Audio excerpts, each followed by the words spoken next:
Pernah ya Sayyidina Umar ketika Futuhat beliau sudah Futuhat itu mengalahkan musuh-musuh Islam yang memusuhi Islam. Perlu dicatat, musuh-musuh Islam yang memusuhi Islam, karena kalau yang tidak memusuhi Islam nggak boleh dimusuhi juga ya. Singkat cerita ditanya, kenapa kita tidak tasakuran besar-besaran, kita kan sudah menang.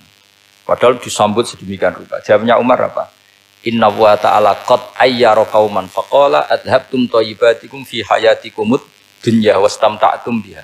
Allah itu mengkritik kelompok kaum yang dalam hidupnya itu foya-foya. Maka saya akan mengurangi foya-foya itu supaya saya menyisakan jatah foya-foya saya sampai di surga. Nanti orang kafir ketika dimasukkan neraka di antara taubehnya Allah.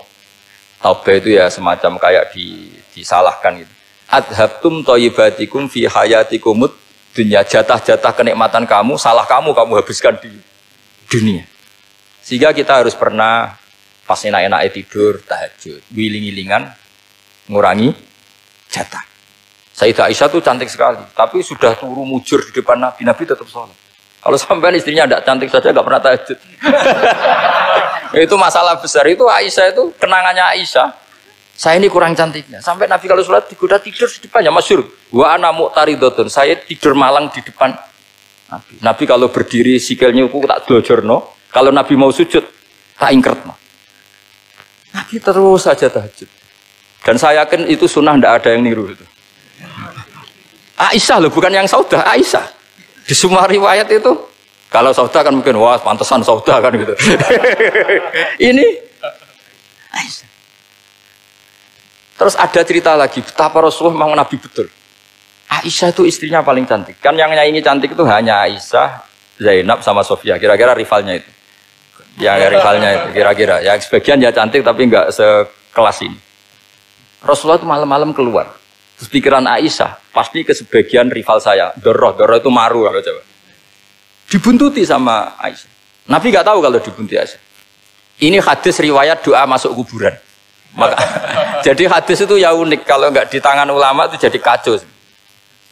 Babu doa li ahlil kubur, bab mendoakan ahli kubur itu babnya itu tentang cemburu. Walhasil karena Nabi keluar, wah ini mesti itu enggak benar ini, paling ke Sofia atau ke ya pokoknya Zainab, pokoknya yang cantik-cantik. Ditututi sama siapa Aisyah. Nabi enggak tahu hal itu. Ternyata Nabi itu kebaki itu assalamualaikum daraqaumil mukminin wa inna insyaallah bikum lahikun. Jadi barokahnya cemburu, hadis itu ada rawinya. Oh, ternyata ke kuburan toh. Itu sampai pulang, jadi hadis itu diriwayatkan Aisyah. Ghirtu itu cemburu, saya ini cemburu sama Nabi, malam-malam keluar, tak tututi juga mau kuburan. Lah, sahabatnya tanya, muridnya Aisyah, lalu baca apa? Assalamualaikum daraqaumil mukminin wa inna insyaallah bikum lahikun. Kalau sampean kan enggak, dibuntuti dok bar tenan. Mesti barbaran. Jadi ini penting saya utarakan. Jadi coba ulumul Quran dikaji secara baik. Insya Allah nanti maknani Quran itu mudah sekali. Karena memang sesuatu itu harus ada ilmunya. Ya sesuatu itu harus ada ilmu. Banyak ulama itu nangis karena mudah memahami rahmat Allah. Abu Yazid Al-Bustami itu jadi wali bukan karena banyak wiridannya, enggak. Dia setiap makan itu memuji begini, ya Allah, Engkau itu tidak butuh saya, tapi kenapa ngasih makan saya? Kalau majikan ngasih makan karyawannya kan supaya mau kerja. Semua kebaikan manusia itu pasti ada imbalannya. Tapi engkau itu tidak butuh apa-apa, kenapa ngasih nikmat kepada manusia padahal engkau tidak butuh? Itu kan aneh betul. Kalau apapun ikhlasnya orang, kalau ngasih itu kan ada maunya. Meskipun sudah bilang ikhlas.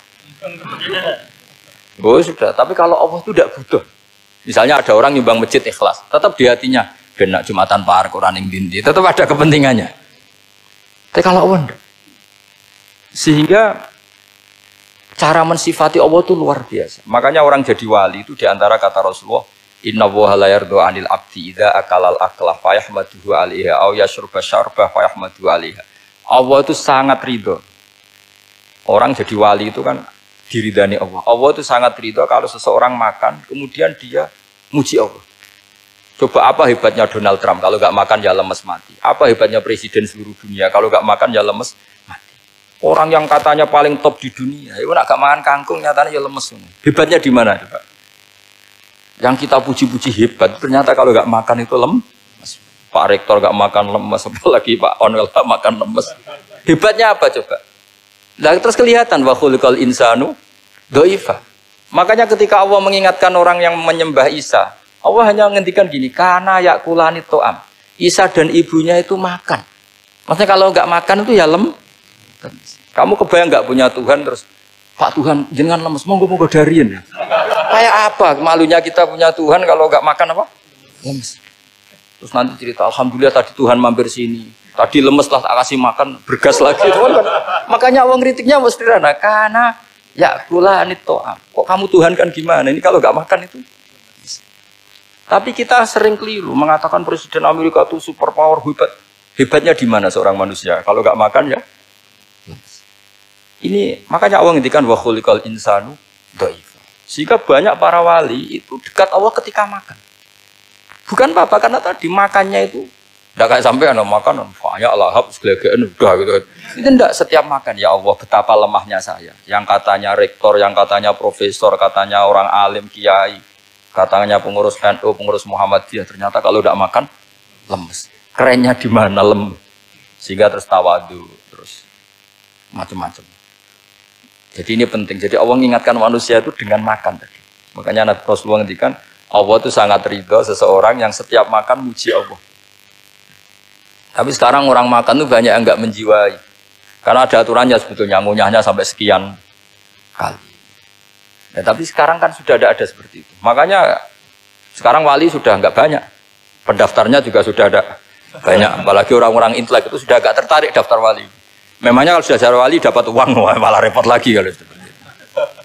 Tapi ini saya cerita orisinilnya ilmu Quran. Ketika Allah mengkritik Isa itu hanya ketika dituhankan maksudnya itu hanya dengan kalimat kana yakulan itu Isa dan ibunya sama-sama makan. Dan ketika Allah memuja Rasulullah SAW dan para nabi itu pujaannya itu aneh. Wa ma arsalna qablaka minal mursalin illa innahum la yakuluna ta'ama wa yamshuna bil aswaq. Saya tidak pernah menugaskan para rasul kecuali mereka itu ya makan dan jalan-jalan di pasar. Saya sampai sekarang hampir tiap minggu itu jalan-jalan ke pasar sama anak saya. Meskipun saya di Rembang Betul kayak gede itu, tetap biasa saya jalan-jalan ke pasar. Karena apa? Kata Rasulullah Muhammad, Isa itu sampai dituhankan, itu gara-gara jarang makan. Terus orang memitoskan macam-macam. Rasulullah itu kalau makan itu di depan umum, sering di luar rumah. Supaya kelihatan kalau beliau itu manusia. Jadi makannya Nabi adalah nafyun li uluhiyati. Perlu dicatat Nabi Muhammad jadi Nabi setelah dengan tanda kutip tragedi Isa dituhankan. Karena Rasulullah jadi Nabi setelah tragedi Isa dituhankan, maka sisi manusianya itu diperlihatkan. Sampai kalau makan tuh di depan umum. Tapi nggak marung di KFC, tidak ada dari wajah itu. Di depan umum.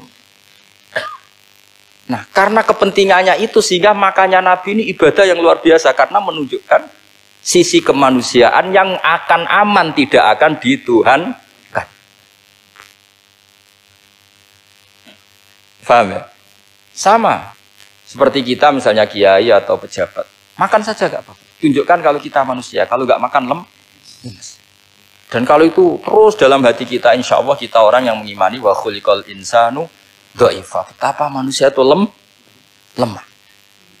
Nah tapi kita sekarang enggak. Kalau kita jadi rektor gak bisa mengendalikan satu kampus. Jadi kiai bisa mengendalikan umat. Pikirannya itu kayak Fir'aun. Dan di antara kesalahan Fir'aun adalah faqala ana rabbukumul a'la, bahwa saya bisa mengendalikan kalian semua. Maka dalam ilmu tasawuf yang pertama harus dihilangkan adalah sifat anania. Bahwa karena saya. Tapi kalau orang mau jadi wali atau orang dekat Allah, kenapa saya sering menyebut kata wali? Sebenarnya khazanah wali itu ada di Quran, ala inna awliya Allahi la khaufun alaihim wa lahum yahzan. Cuma orang kota senangnya bakas intelektual. Wong desa senani bakas wali. Akhirnya banyak orang yang enggak wali modus pura-pura wali terus nipu orang. Jadi sama-sama ada korban. Yang intelektual juga sama. Seakan-akan lebih intelek dibanding wali ini. Makanya saya supaya bahasa intelektual ya ada di Quran, maksudnya terjemahannya ada, bahasa wali juga apa? Ada. Dan kadang orang jadi wali itu melakukan hal-hal yang kecil. Yaitu merasa doif saat apa? Makan. Merasa doif saat makan. Karena tadi paling mudah menafikan ketuhanan seseorang adalah nyatanya kalau nggak makan lemes. Paling mudah mendoifkan manusia yang katanya presiden superpower pun kalau nggak makan. Apa artinya kehebatan manusia yang sehatnya bergantung nasi satu mangkok? Kerennya di mana coba? Presiden kondang bisa pengaruh seluruh dunia. Jajalnya gak mangan sedino. Lemes.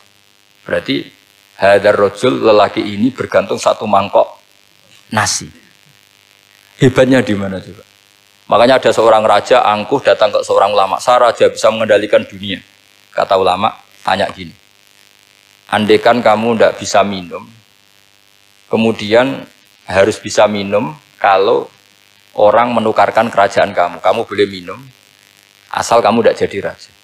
Apa kamu kasihkan kerajaan kamu ketika kamu harus minum dengan cara seperti itu? Misalnya di tengah belantara, kalau di Arab kan sering ada apa? Sahara itu ada padang pasir.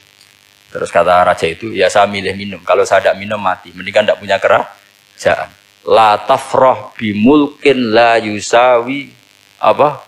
Kak samain. Kamu jangan bangga dengan kerajaan yang nilainya tidak ada dengan segelas. Baru dia sadar ternyata. Jadi kamu jangan bangga dengan satu kerajaan yang bahkan akan kamu tukarkan dengan segelas. Artinya pertanyaannya gini, kerajaan yang kamu bisa mimpin ini ditopang air apa ditopang keangkuhan Anda? Sebenarnya ditopang air. Karena sekali Anda tidak minum, tidak bisa jadi raja. Terus lemes, diobatno. Sama presiden juga gitu. Kalau nggak makan, nggak minum, terus sakit, stroke, nggak bisa jadi presiden. Artinya ternyata betapa manusia ini bergantung dengan suatu yang remeh, yaitu makan, minum, makan, minum. Nah di sini ini, kenapa Quran menyebut para nabi itu apa?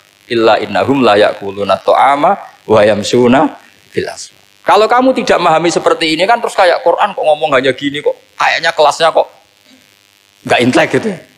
Cara pandang nggak seperti itu, paham ya? Jadi supaya lebih apa? Memahami Quran dan kamu akan lebih tasdik kepada Quran sebagai kalam Allah yang pegangan kita apa? Semua. Saya kira demikian. Assalamualaikum warahmatullahi wabarakatuh.